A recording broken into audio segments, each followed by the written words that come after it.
দেখিয়েছেন না পিঠ দেখিয়েছেন?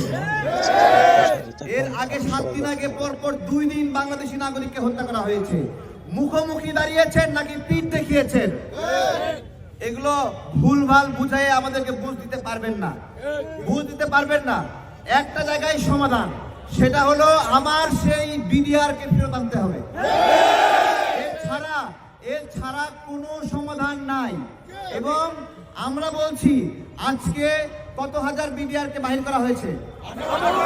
18,000। আমি বলি 18,500 বিডিআরকে বের করা হয়েছে না? আজকে এই বিজিবির সঙ্গে 18,500 বিডিআরকে যুক্ত করেন। আমি কসম করে বলছি বিএসএফ চোখ তুলে তাকাতে পারবে না। চোখ তুলে তাকালে চোখ তুলে নেওয়া হবে। আমরা, এটা শুধু আমার কথা না, সারা বাংলাদেশ বলছে বিডিআর না বিজিবি, বিডিআর না বিজিবি, বিডিআর না বিজিবি। সারা বাংলাদেশ বলছে বিডিআর প্রয়োজন। এবং এই বিডিআরকে ধ্বংস করেছিল কেন আমি আপনাদেরকে বলি।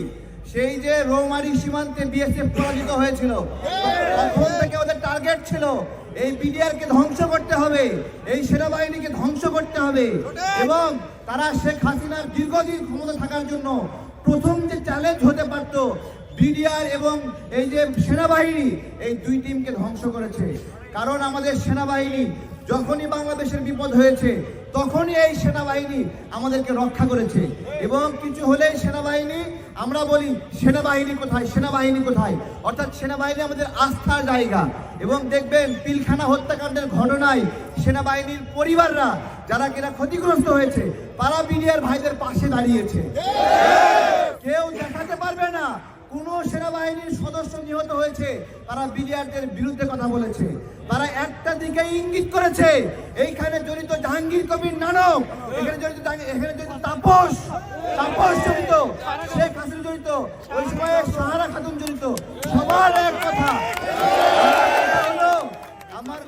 আমার কথা হলো এই যে নামগুলো আসছে, এরা যদি জড়িত হয় তাহলে এদেরকে ছেড়ে দিয়ে কেন আমার বিডিআর ভাইদেরকে আটক রাখা হয়েছে? এবং এখনো সেই এজেন্ডা চলমান রয়েছে, সেই প্রক্রিয়া চলমান রয়েছে। এটা কোনোভাবেই ভাঙছে না, এটা চীনের প্রাচীরের মতো উঁচু হয়ে আছে, কেউ নড়াতে পারছে না। এইটা কোনো কথা? আমরা স্পষ্ট করছি।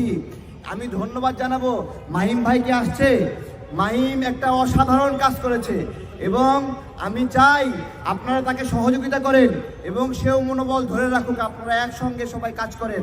আমরা গণ অধিকার পরিষদের প্রতিনিধি যারা আছি আপনাদেরকে নিয়ে আগে প্রোগ্রাম করেছি, আমরা আশ্বস্ত করছি আমরা দ্রুতই অসম্ভব সেই কাজটি আবার সম্ভব করব।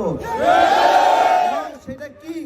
আমরা এখানে কিন্তু সম্ভাবনা রয়েছে যে বিডিআর এবং সেনা পরিবারগুলো মুখোমুখি হয়ে যাবে, খুবই সম্ভাবনা রয়েছে। সুতরাং আপনারা এই বিষয়গুলো